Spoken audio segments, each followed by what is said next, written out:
passwords. And how many of them are the same? Well, they're variations of a theme. All right. Well, see, that's the problem with passwords. We use too many of them, the rules are complex, and they differ from different websites. So what's a user to do? They either use simple passwords or reuse them, right? So they sacrifice security for ease of use. Okay. So,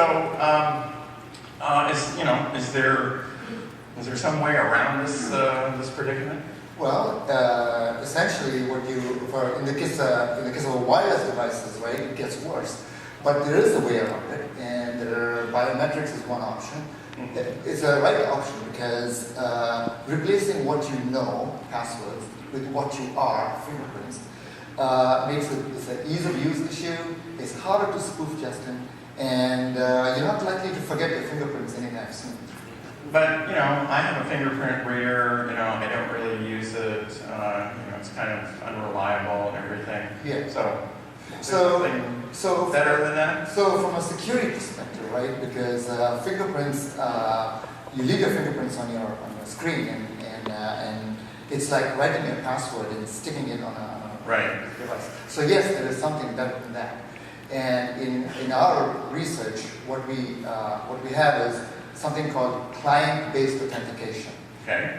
And the way it works is the user walks to the device and locally authenticates to the device using whatever factors available, including biometrics. Okay, so now I'm authenticated, but there's more to it than that. Indeed, absolutely. What the device then does is it securely asserts your presence to the remote party. It does a secure assertion of the user's credential to the service provider. So we don't send the fingerprints over, naturally. We just send a secure assertion to prove that you are who you claim. And there's no passwords here. It's not like I've got a password wallet or something. Not at all. It sends an assertion to the service provider that proves you claim who you are. Okay. Can we see it in action? We can certainly see it in action. Okay. No problem. And Jason over here. Hi, Joseph. Hi there. Okay. You want to take us through it? Yeah, so what we have here is a tablet that we've added a biometric sensor to. So when I want to access... Farron, you've got... this finger's kind of hanging out outside here. And so when I want to actually access my device, all I have to do is wave my hand in front of it. Oh, it's unlocked. Wow, that's cool. Just kind of... Yeah. Can you play music on it too? Okay, so now we're authenticated to the tablet. Now, how do we get connected?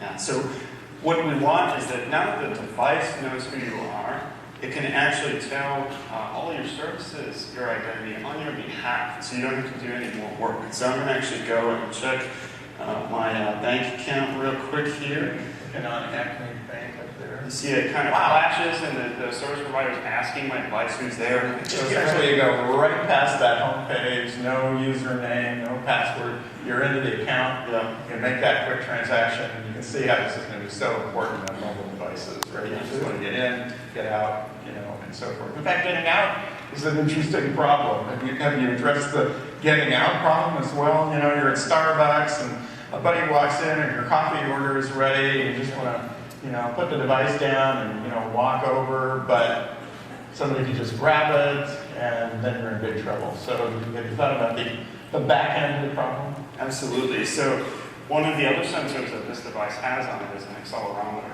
And we can use that device and actually to tell whether the device is still being held and used by you. And so if you want to go pick up your coffee, you're just going to go ahead and set it down. And it locks. It protects your session and takes care of it for you.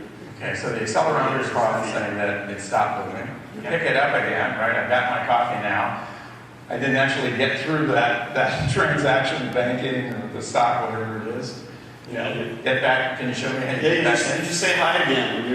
You log right back in where you were and pick up where you left off. Oh, that just takes a few seconds. I think a round of applause. This is very appropriate. So, well, I don't know, I won't bring up the movie. I got a scene in the movie, but we can talk about that after the keynote this morning. So, this really seems like